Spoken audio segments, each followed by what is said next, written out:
Hi guys. So we have two more things to talk about as far as solutions go in this last video. And the first one is osmosis. So I actually want to skip to this diagram here. What osmosis is. So I have this U-shaped tube here, and right here in the center is a semi-permeable membrane, which means that water can flow back and forth between the two sides, right? So notice that they labeled this side of my tube a concentrated solution and this side a dilute solution. So that means as far as dissolved particles go, I have a lot more particles dissolved on this side than I do on this side. So I feel like normally whenever we have to like memorize something, high to low is the way to go. Things always move from high to low. With osmosis, it's actually the opposite. What the water is going to do, the water is going to move from low to high. So it's going to move to the side where there's more dissolved particles to try to dilute that side.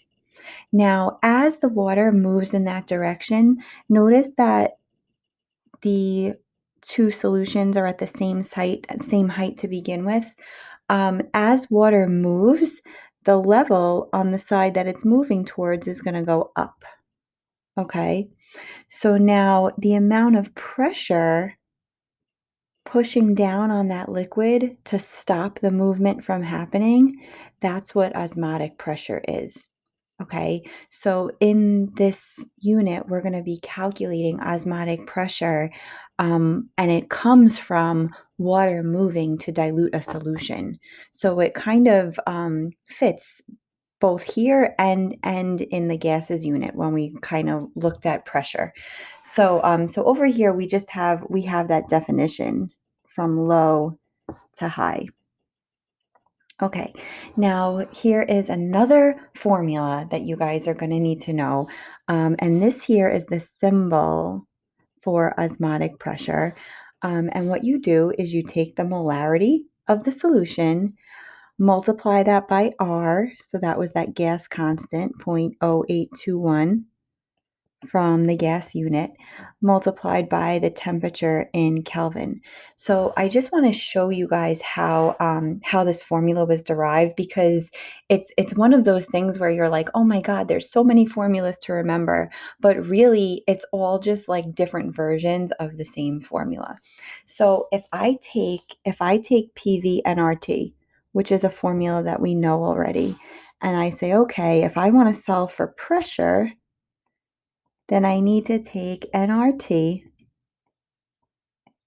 Oh my goodness. Sorry guys, my like I've said before, I need a new stylus. nRT over V, right? That's how I would manipulate my variables if I wanted to solve for pressure. So now I end up having moles over liters. And I know from my solutions unit that if I do moles divided by liters, I get molarity. So these are the exact same formulas. If I want to solve for pressure of a gas, I do nRT over V. If I want to solve for osmotic pressure, which means I have a solution, I do molarity times RT. It's the same exact formula. Okay. I also want to remind you of this version of the formula where I want to solve for pressure. And let's say they give me a mass instead of a number of moles, right? If I have mass instead of moles, I would turn that mass into moles by dividing by the molar mass, by the GFM. So I could also rewrite this equation like this. They gave me mass instead of moles, so I have to divide that mass by the molar mass of the substance.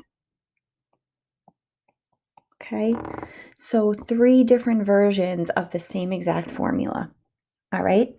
Okay, let's look at this question. So two students made a solution containing 10 grams of a protein. I have 1 liter of a solution. 25 degrees Celsius is my temperature, and they're giving me the pressure. What is the gram formula mass of the protein? So now, guys, if you look at what you're given and then look back to these three formulas, which formula does it make the most sense to use? Which version of the formula? This one. They gave me a mass and they're asking me to solve for molar mass. Okay, so that's what I'm gonna do.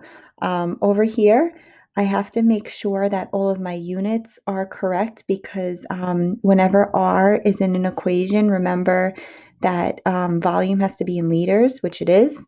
Um, Temperature has to be in Kelvin, so I want to change this to 298 Kelvin. And pressure has to be in ATMs. So if they gave me millimeters of mercury, I want to say, okay, well, in 1 ATM, I have 760 millimeters of mercury. Okay. And when I solve for that, I'm going to get 0.012 ATMs.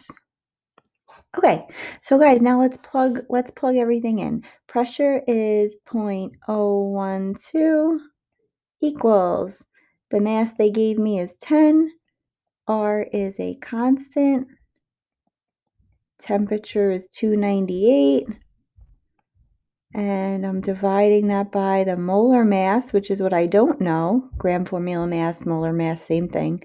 And the volume is 1. Okay, so if you cross multiply and then you divide by 0.012, look at this giant number we're getting.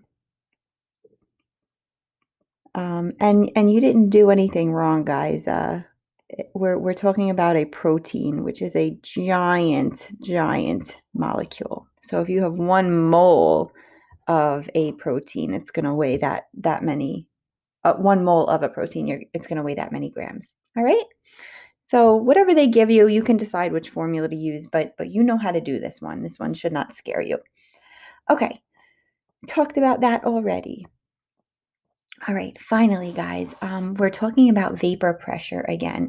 Now, back in the last video, we talked about adding a solute to water, and that's going to lower the water's vapor pressure. When we talked in that slide, I should have pointed out it was a non-volatile solute, meaning it was something that didn't turn into a gas easily, right? With this formula, we're going to be looking at a solution where we mix together two things that are volatile, meaning you're taking one liquid that really turns into a gas very easily, and you're mixing it with another liquid that turns into a gas really easily. And we have these two liquids now mixed together, and we want to know, one dissolves into the other one, and we want to know now that we have this solution, what its vapor pressure is going to be now that they're together. So this formula, this X is our mole fraction. This is the symbol for mole fraction. And this is something we know how to do already too, guys. If they give you the moles of your two components, mole fraction is just part over whole. You take the number of moles of what they're asking about over the total number of moles. Now you're multiplying it by the vapor pressure that's given to you for that part of the solution. So you need to do the moles of the solute times the vapor pressure of the solute plus the moles of the solvent times the vapor pressure of the solvent. Okay, so this is our last formula. So let's take a look at this example. What is the vapor pressure of a solution that contains 3 moles of toluene, and it tells us what the vapor pressure of toluene by itself is, and 7 moles of benzene, and it tells us what the vapor pressure of benzene by itself is. Okay, so let's call toluene the solute. It doesn't matter which one's which. I want to know the mole fraction of toluene. So for toluene, there's 3 moles over a total of 3 plus 7 is 10. And I want to multiply this by toluene's vapor pressure. Then I'm going to do the same thing for benzene. Benzene is 7 of the 10 moles total in the solution, and its vapor pressure by itself is 200. Okay. I see that both units are in kilopascals, which is why I don't have to worry about converting here, guys. That just means that our answer is going to be in kilopascals. If they gave you different units, you obviously can't add together things that are in different units. You'd have to like pick one and make them the same. All right. So if you multiply each one of these out and then add them together, you guys should do this in your calculator just to make sure you're putting it in right, especially if you're trying to do it all in one, one line. And you should get a total of 185 kilopascals.